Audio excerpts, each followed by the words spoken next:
Why do we worship the corrupt? The more they lie, the more loyal we become.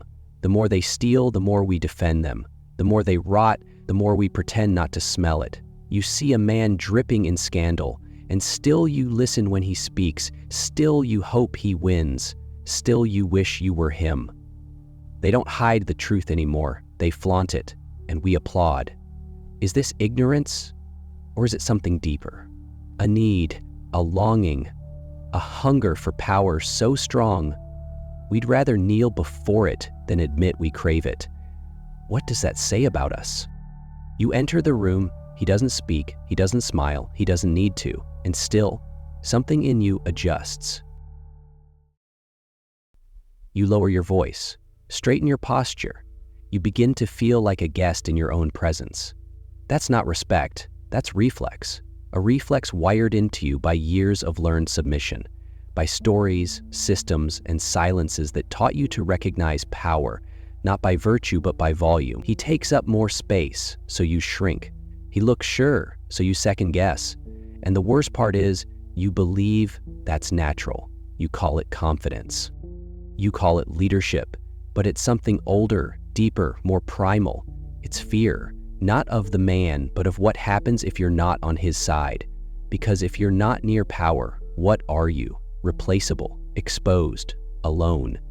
You've seen what happens to those left outside the circle. They get mocked, ignored, forgotten. So you convince yourself that proximity to dominance is safety. You want to be close to the one who can break rules without consequences, because you're tired of living under rules that punish the smallest mistake. You don't actually want justice. Justice is slow, complicated, and often painful. You want shortcuts, immunity, someone to protect you from the rules everyone else has to follow. That's why you praise him. That's why you forgive him. That's why you flinch before he even raises his voice. And if he never does, you tell yourself that's proof of his grace. But it's not.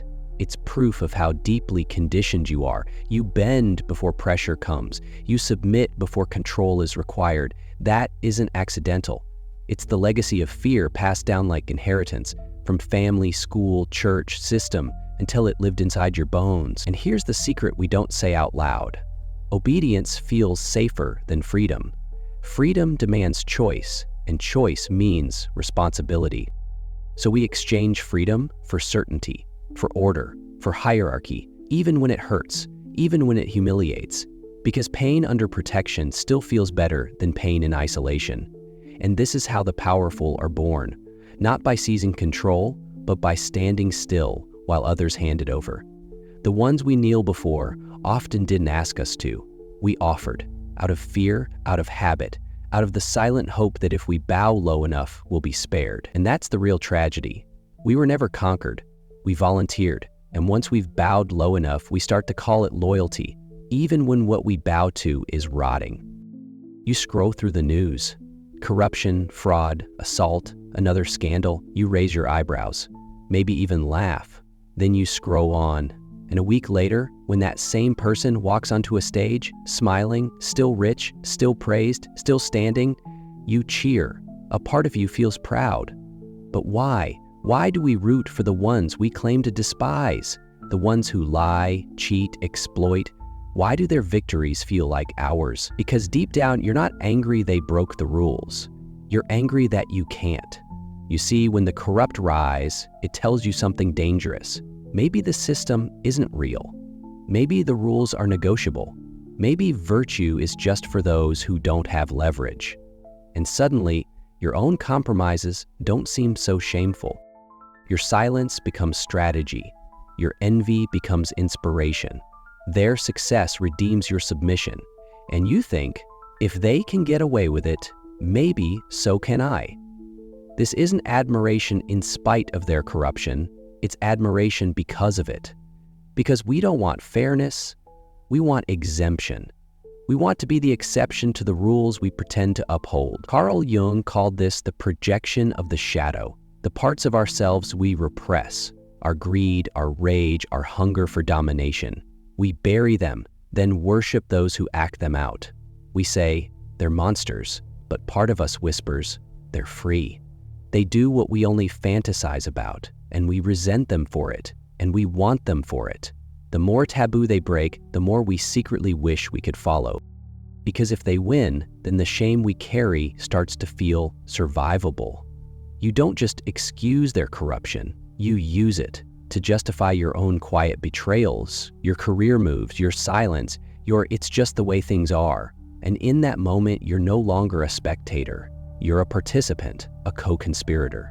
Nietzsche saw it long before us. He warned that when a society elevates power above principle, it creates idols of decay. The weak lie, he said, when they call their submission virtue. But in today's world, the opposite has emerged. We glorify the strong, not because they are good, but because they are untouchable. We call it ambition. We call it leadership, but it's really just the mask of domination. The corrupt don't win despite their flaws.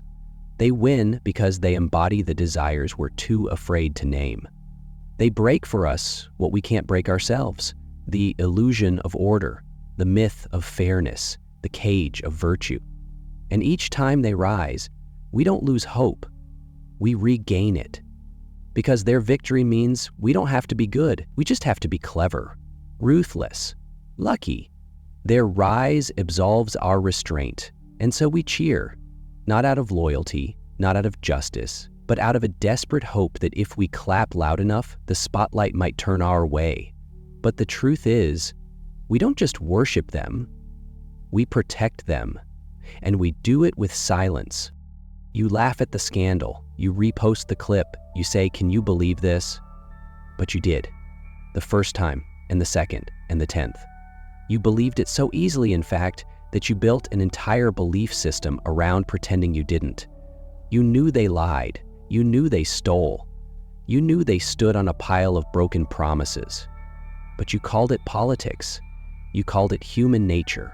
You shrugged because pretending to be shocked was easier than admitting you already knew and chose not to act. That's not ignorance, that's complicity. The corrupt didn't hide the truth. You just got used to looking away.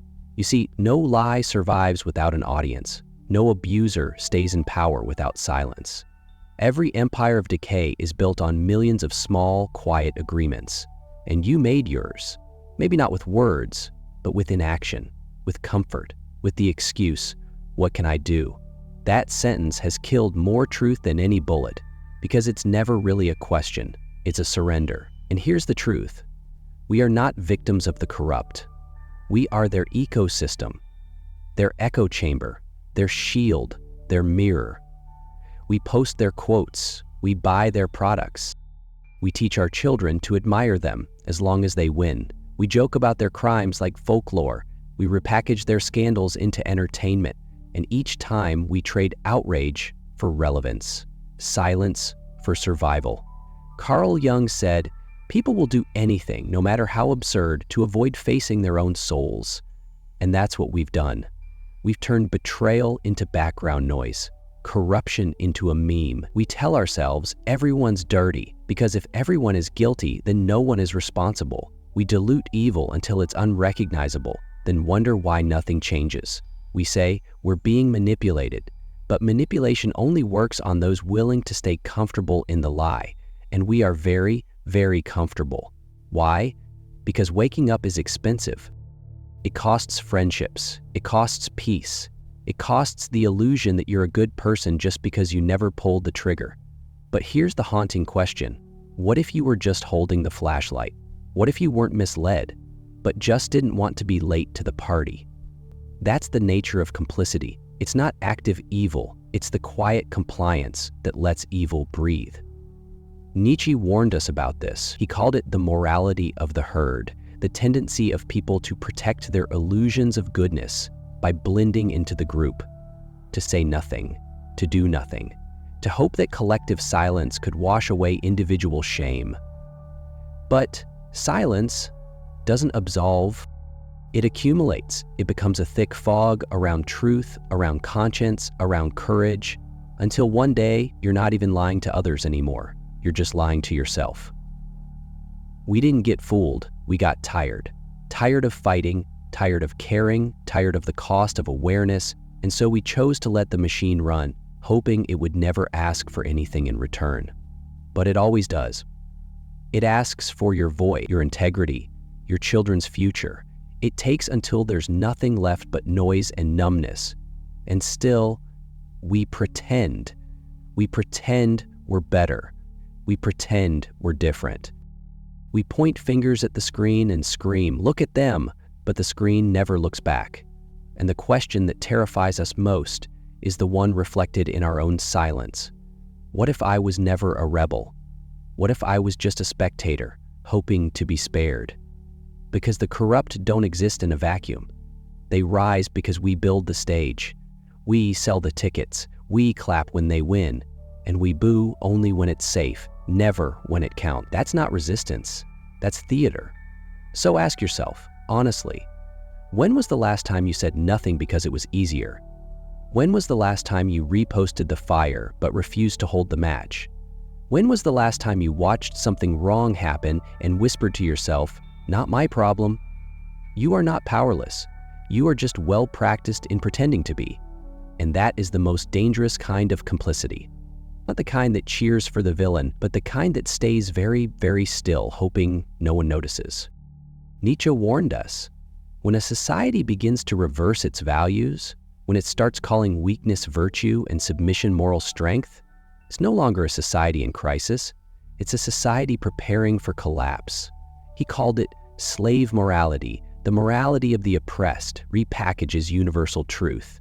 And today, we are not just living in that morality, we're being ruled by it. Look around. The most rewarded people are not the most virtuous. They're the most adaptable, the best performers, the ones who can cry on cue, fake remorse, and smile while feeding you the poison. We used to admire those who could rise above the rules. Now, we admire those who can manipulate them from within. This isn't progress, it's mutation. We used to say, power corrupts, but now we treat corruption as a sign of power, a necessary skill, something to learn. We no longer pretend to hate domination, we crave it. We want to be close to it, to touch it, to benefit from its orbit. We say we want justice, but we follow the unjust. We say we believe in truth, but we reward performance. And Nietzsche saw this coming. He said when resentment becomes the driving moral force in a culture, everything flips. The weak don't just envy the strong, they redefine strength as evil. They call humility a virtue, not because it is, but because it protects them from confronting their own fear of being crushed. But here's the catch. Eventually, this morality of the herd gets adopted by the rulers. The system learns the language of the slave. And when that happens, truth becomes performance. Suffering becomes currency. Outrage becomes a tool of control. Now, everyone wants to be the victim, because victimhood is the new crown, and if you challenge it, you're not just wrong, you're dangerous. But don't be fooled. This isn't the death of power, it's the evolution of it. The master no longer needs to raise his voice, he just needs to speak like a victim, and the crowd will protect him. That's the genius of slave morality. It convinces you that control is compassion and that obedience is justice. You don't notice the leash when it's draped in virtue. You don't recognize the cage when you built it yourself. We are not resisting tyranny. We are managing it, decorating it, personalizing it, sharing it in bite-sized clips. The new power doesn't silence you. It makes you speak, but only in ways that keep the illusion alive. You can be angry as long as it's harmless. You can criticize as long as it's safe. You can speak your truth as long as it doesn't threaten the script. And the worst part? We applaud this. We reward the strongest pretenders, the ones who have mastered the art of symbolic rebellion, rage with no teeth, resistance with no cost. We give them likes, platforms, book deals. They don't break the system, they reinforce it, because they remind us that we too can play the game, as long as we're willing to trade honesty for influence. Nietzsche believed that the antidote to slave morality was the birth of the Übermensch, the one who creates values, not inherits them. But we've gone the other way.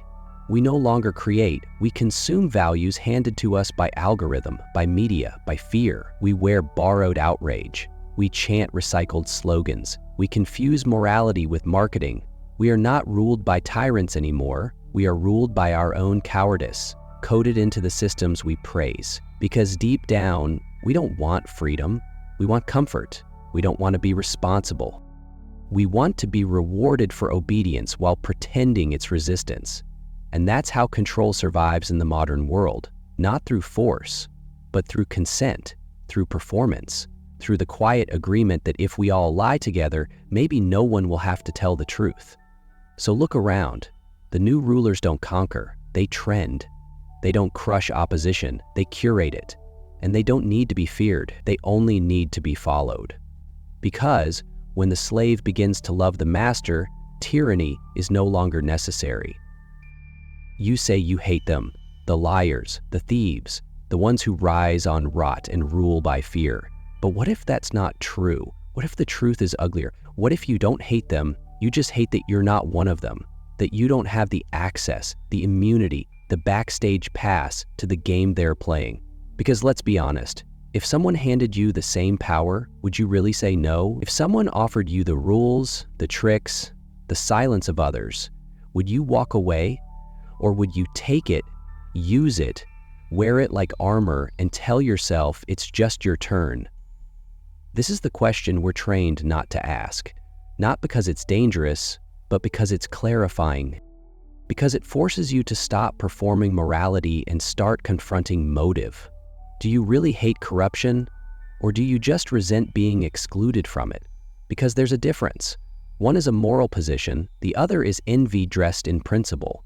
And most people can't tell the difference anymore. We live in a culture that teaches performance over principle, image over integrity.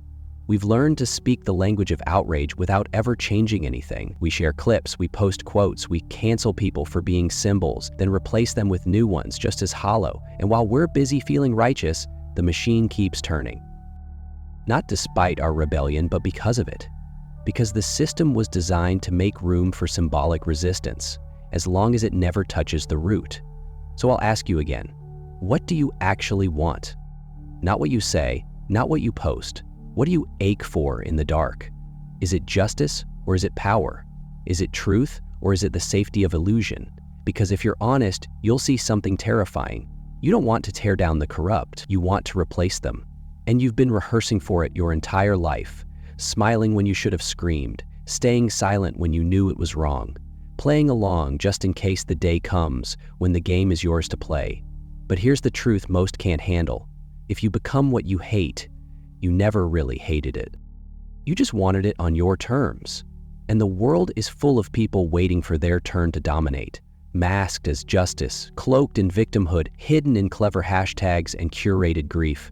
But the heart knows, the soul knows, and the shadow never lies. Carl Jung said that the path to wholeness begins with facing your own darkness, not rejecting it, not projecting it, but integrating it.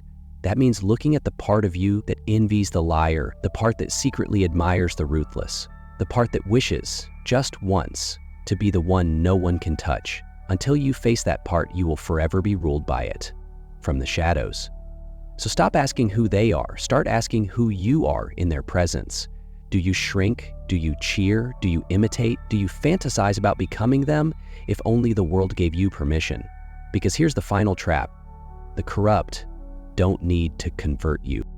They only need you to wait, to stay quiet, to hold your breath long enough for your values to erode, not by force, but by temptation. And when that day comes, when your chance finally arrives, what will you do? Will you speak, or will you smile? Will you walk away, or will you lean in? Will you choose truth, knowing it might cost you everything, or comfort, knowing it will cost you yourself? That's the real rebellion. Not the screaming, not the outrage, but the quiet refusal to play their game, even when the game is finally yours to win. So now, one last question.